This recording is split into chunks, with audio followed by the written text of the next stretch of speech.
sa pagkuha sing tanan nga mga tumuluo sang Dios nga yara sa kadadalaman sang duta bilang isa ka manunguwas. Agod nga iya pagkadalon sa kalangitan. Kag ining mga tumuluo ni Kristo nga mga buhi nga nabilin sa duta tungod sang ila dako nga pagtuo kapag salig sa Dios, padayon siya sa pagwali sing maayong balita.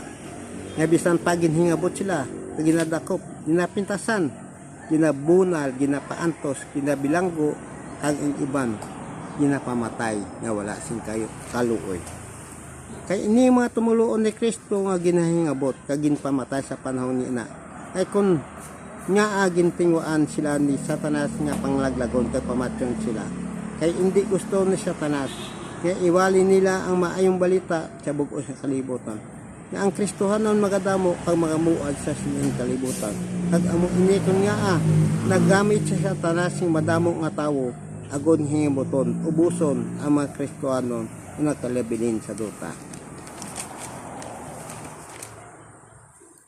Kag ining mga Kristohanon nga gipamatay nga wala sa nakaagob sing hustisya sang ila kamatayon, ang ila dugo nangin mansa sa duta sa sinang panahon.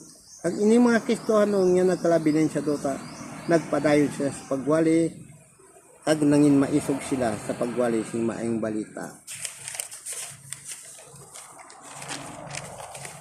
Sa bug-os nga kalibutan, ginopdan sila sing balaan nga espiritu, ginpadala dire sa kalibutan. Kag nangin maisog sila sa pagwali sing maayong balita nga bisan pa nagatubang sila sing madamo nga mga katalagman kag mga kabudlayan nga ila nagyan nga bisan pa ang ila kamatayon. Kag nadula na sa ila ang kahadlok sa ila hunahuna kag tagipusoon.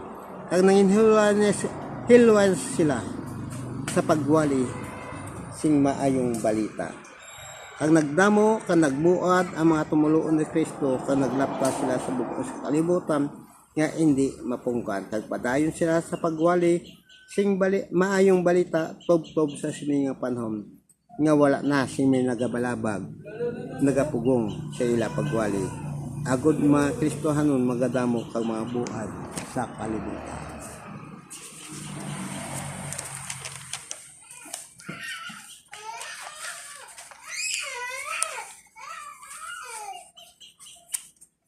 Kang ininsilyo dos, padayon ang pagpanakaw kag pagpangulipon si mga gamhanan nga mga pungsod sa bug-o sa kalibutan. Kag kun ila masakop kang maulipon ini nga pungsod, sila ang mga dumala sa sinaa pungsod. Sa sinaa. Kag diri niya umpisahan ang pagbag-o si mga kasuguan sa sinaa pungsod nga dapat nila tumanon. Kag baguhon nila ang tanan nga mga kasuguan sa sinang pungsod nga ilagin sakop. Apang ang ilagin pasad nga kasuguan hindi makapaayo sa mga katawan nga ilagin sakop, kundi pagpangipit, agpamintas, pamigos sa mga katawan nga ilagin ulipon nga pungsod. Ang iban ginabaligya bilang isa ka ulipon. Kag diri gintagaan sila sing mga mabudlay nga mga mabugat nga olobrahon. Kag ginapaobra sila sing tulo-tulo, pakusog nga paagi sa paagi nga mga gutom. Kag mga maluya ang ilalawas, kag ginabulat sila sa initam nga may kadina ang ila mga tiil nga daw pareho sila sing isa ka kriminal ang pagkabisiya. Nga bisan pa nga ginakapoy ang ilalawas kag maluya nga hindi makapuway kag makakaon agpadayon sila pag-obra sing mga bubugat nga olobrahon na daw halos nila masarangan sang ilalawas. Kag ang mga maluya nga hindi na makasarang mag-obra ginapatay.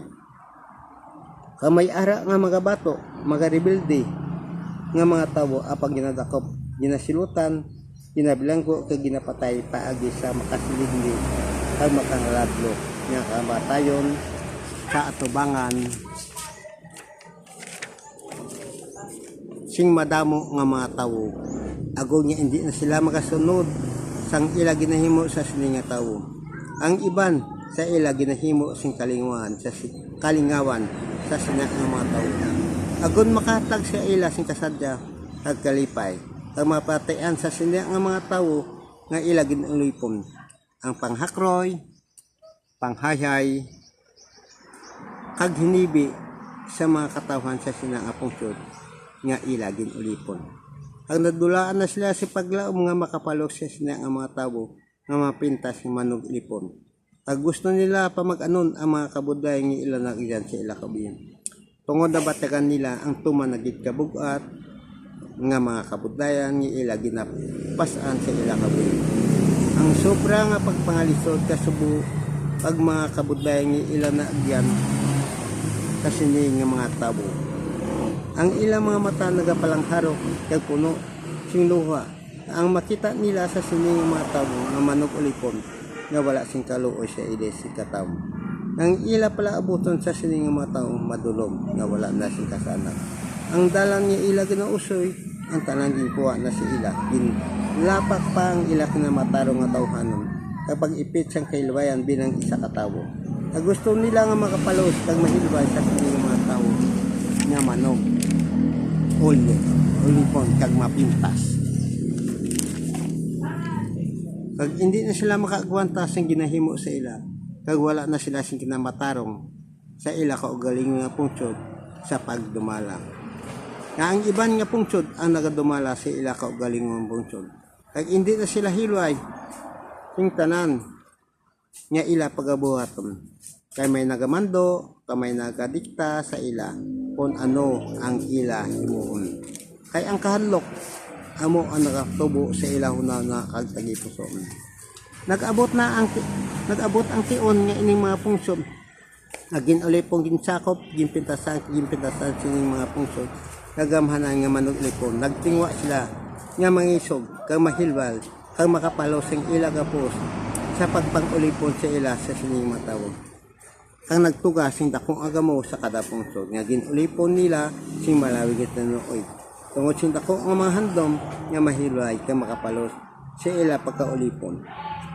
Sa sining pungsod nga dumuluo nga manog ulipon. Gamo batok sa mga pungsod nga manog ulipon agin ulipon. Kag ang pag-ilinaway kag pinakanay nag-umpisa. Tungod sining gamhanan nga pungsod nga manog ulipon ang ila ginahimo sa hindi matarong kag maayo sa ila isikatawo. Agod nga ang duta manginduag dugo sa sining nga panahon. Agod ang mga katawan magilalay kag mga pinatanay sa kalibutan. Kag madamo nga mga pungsod ang mga upod.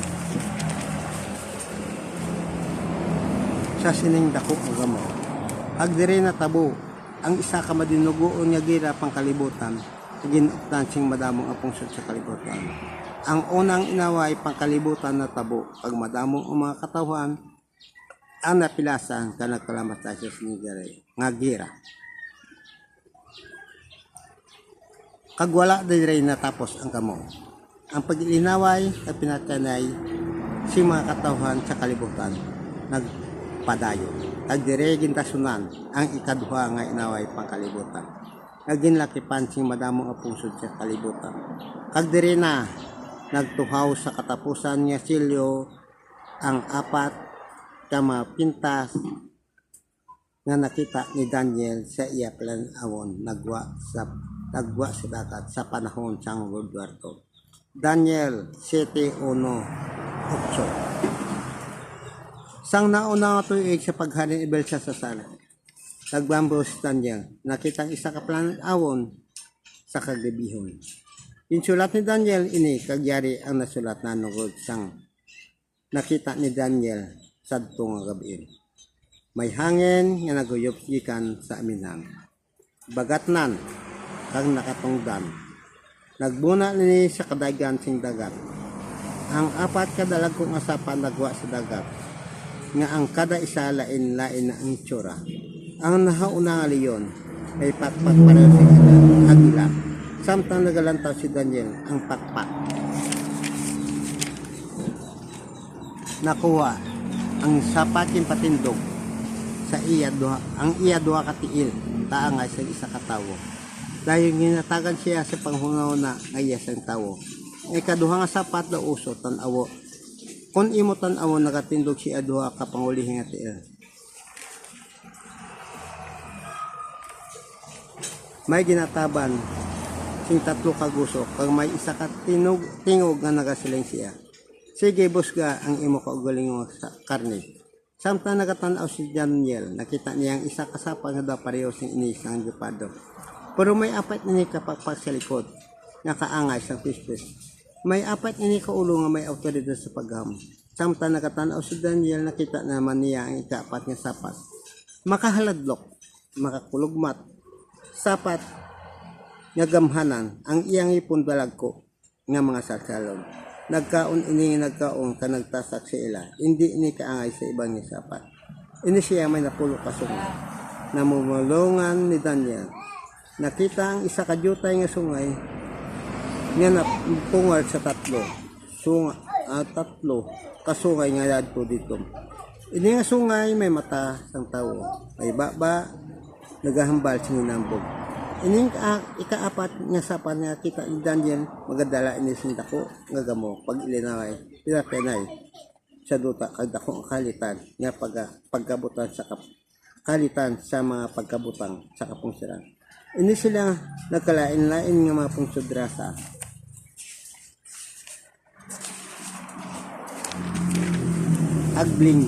Kaglingway. Ining apat nga mga sapat nagkalain-lain nga mga itsura, ginpaanggid sila sing mga mapintas nga mga sapat nga nagakabuhi sa duta. Ining tatlo ka mga sapat amo ini sila ang mga Axis forces sang panahon sing World War II. Nga amo ang Italy, Japan, Germany. Nga nagtingob, ka nag-isa sila nga isa lang ang ilahandom kag tinutuyo nga manakop tamang gubat sa nagkalain-lain nga doog sang kalibutan. Ang nahauna nga nakita ni Daniel nga daw diyon kang may pakpak nga pareho sing agila. Samtang nagalantaw si Daniel ang pakpak nakuha.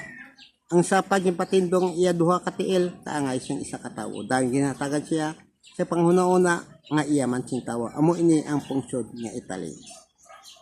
Ang Italy maisog, mapintas nga pagkasapat nakasubong sang isa ka liyom. Ang makasarang man ini nga makig-away sa iban nga pungsod, ang manakab sa iya palibot. Apang ini nga sapat hindi magadugay kag magaustang siya. Tungod siyang iya kinaiya nga maluya na kung imo siya patindugon da pariyo lang sang isa ka tawo nga hindi mabakod. Ginatagan man siya sing panghuna-huna nga da pariyo lang sang isa ka tawo nga mahuyang kag maluya kag diri madali siya mapukang kag maustang ini nga sapat. Kag ini kaduha nga sapat nga daw uso kung imo lang tawon nagatingdog ang iya pangaulihi nga tiil. May ginataban siya nga tatlo kaguso ka may isa katingog nga nagasiling siya. Sige, bus nga ang imo kaugalingon nga karni, amo ini ang pungsod nga Japan. Maisog nga pagkapungsod, mabakod ka mapintas nga pagkasapat, nakasubong siya sing isa ka uso nga sapat. Kapag-on kung imo patindugon ini nga sapat. Nga hindi madalit-dalit mapukan kag makasarang ini makig-away sa madamong nga pungsod sa iya palibot.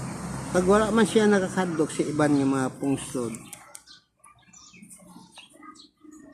nga bisan pa wala sing may nagabulig sa iya, kag makapatay ini siya sing madamong ang mga katawan, kag makataban siya sing mga kag magalaglag sing madamong ang mga pungsod sa iya palibot. Nga wala sing may makapugong o kung makabalagag balabag si iya gahom. Samtang nagatanaw si Daniel, nakita na pa ang isa kasapat kada pareho sing leopardo. Pero may apat ini kapakpak sa likod, nga kaangay sang isa kapipis. May apat ini ka ulo, may autoridad ini siya paghahom. Ang ikatlo nga sapat amo ini ang Germany nga pungsod. Ini siya mapintas nga pagkasapat, madasig, maalam, maaptik paghiyon pareho sang leopardo nga sapat. Kag madasig man ini makig-away sa iban nga pungsod nga wala si may makapugong sa iya gahom. Kag wala man ini siya may ginakadlokan.